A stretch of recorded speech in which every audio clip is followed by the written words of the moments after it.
Bienvenido a este espacio. Fernando, a ver, estamos iniciando justo este último periodo ordinario allá en el Congreso y hay muchos temas sobre la mesa.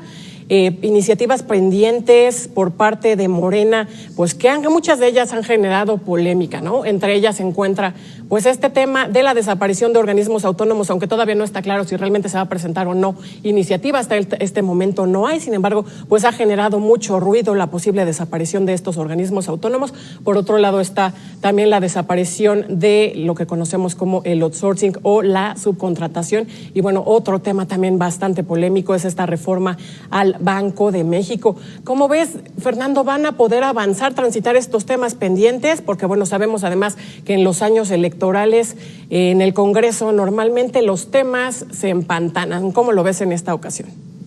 Va a ser un periodo de sesiones inédito en la historia parlamentaria. ¿Por qué?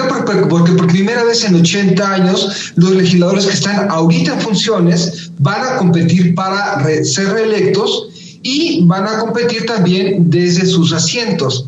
Y eso va a cambiar mucho las dinámicas. ¿Qué pasaba antes? Antes, en cuanto se aprobaba el presupuesto del año de las elecciones en noviembre anterior, ya el Congreso era pues una zona muerta. ¿Por qué? Porque la mayor parte de los legisladores ya habían pedido licencia para ir a otra parte. Y aquí van a tener funciones dentro de sus asientos. Y eso va a cambiar mucho las dinámicas. En primer lugar, López Obrador va a presentar su primera iniciativa preferente, que significa una iniciativa sobre la cual la Cámara de Diputados primero y el Senado deberán pronunciarse, ya sea aprobando, modificando o rechazándola en 30 días.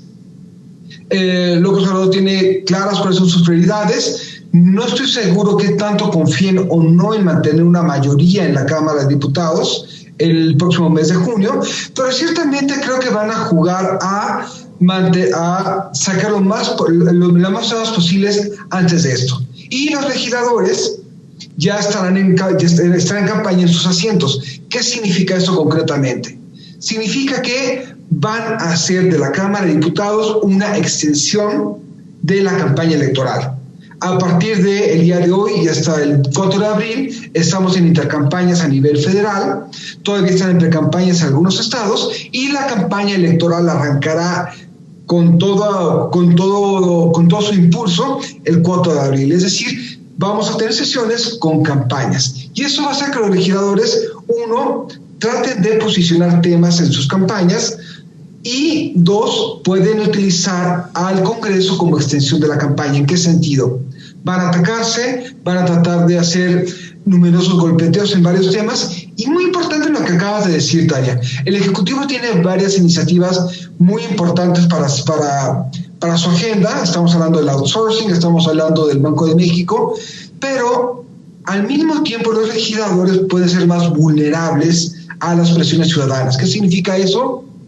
Si los legisladores intentan aprobar algo que es impopular o no lo aceptan diversos grupos de presión que pueden apoyar sus campañas, ya sea en cuanto a movilización, ya sea en cuanto a capacidad de darles una aprobación en sus distritos, obviamente van a ser más vulnerables a cualquier presión electoral. Y en ese sentido veo con cierta preocupación que, aunque la oposición tiene clara cuál es la agenda de discusión desde el 15 de diciembre, que cerraron las sesiones, no los he visto activos hablar sobre cómo generar una estrategia para contrarrestar las iniciativas de Morena. No han articulado a organizaciones de la sociedad civil, no han movilizado al sector empresarial. Y eso es importante porque aunque no tiene la capacidad, la oposición, para rechazar iniciativas de manera autónoma, sí podrían comenzar a plantear una alternativa de qué significan. Entonces creo que para redondear esta primera parte, el Congreso va a tener una dinámica inédita en los últimos 80 años. Y creo que va a ser muy interesante ver cómo los legisladores van a tener conciencia de que pueden competir para ganar, pueden realmente o no ser sensibles a grupos de interés que los puedan apoyar y para los de Morena especialmente, qué tanto eso puede influir en la línea que reciban por parte de la Presidencia de la República. Fernando, nos dices, están mucho más vulnerables pues ante estas presiones electorales, a lo mejor no salen adelante estos temas polémicos que pueden generarles a lo mejor voto en contra, es lo que me estás tratando de dar a entender. Y bueno, nos hablas por supuesto de esta iniciativa preferente que justo hoy se da a conocer, que se trata, pues da prioridad a esta iniciativa preferente del presidente, da prioridad a CFE en el despacho eléctrico. Sin embargo, bueno, temas polémicos, reitero, vaya, lo que tiene que ver con Banjico, lo que tiene que ver con la desaparición de organismos autónomos. ¿Crees que ahí se van a abstener o realmente pues se van a aventar con todo a pesar de que pueda tener costo político en las urnas? Depende enormemente de qué tanto se movilicen grupos de la sociedad civil, depende enormemente de cuánto costo electoral tengan por parte de sociedad organizada, grupos empresariales, partidos de oposición. Y volviendo al tema, no veo que estén muy concentrados en la oposición para el periodo de sesiones y están mucho más ocupados en la campaña, pero si el periodo de sesiones va a tener muchos puntos de contacto con las campañas electorales, creo que es una mala estrategia separar agendas. Puede haber una capacidad de presión real si desde ahorita están las cartas sobre la mesa por parte de grupos organizados, pero no hay tal cosa en este momento. Creo que están mucho más ocupados en dividirse distritos electorales del PRI, el PAN y el PRD para competir que en pensar en realmente los temas de la agenda pública y que realmente en mi opinión, van a pesar mucho más en la percepción del ciudadano que una esperanza de tratar de quitar a Morena de la Cámara de Diputados el mes de junio. Justamente, ¿qué tanto va a pesar esta decisión del PAN, PRI y PRD de ir en alianza en al menos 200 distritos? ¿Qué tanto va a representar para Morena? Creo que representa mucho, es decir, en estos momentos una oposición necesitaría atender a alternativas. Y el creer que un grupo de partidos unidos contra Morena va a hacer algo, con un presidente que precisamente ha basado su retórica, su discurso y sus imágenes en todos los partidos son lo mismo y se van a unir contra mí, creo que están en el campo discursivo, están jugando a sus reglas. Yo creo si la oposición pudiera ganar mucho en estos momentos, debería concentrarse en dar una alternativa, pero todos están concentrados en ver que ganan. Y además seamos realistas, por más que asientos que gane la oposición en junio en la Cámara de Diputados, la oposición va a ser un punto de veto, no va a ser un punto de transformación. No van a imponer agenda alguna si no tienen al Senado, y eso no está sucediendo en este momento.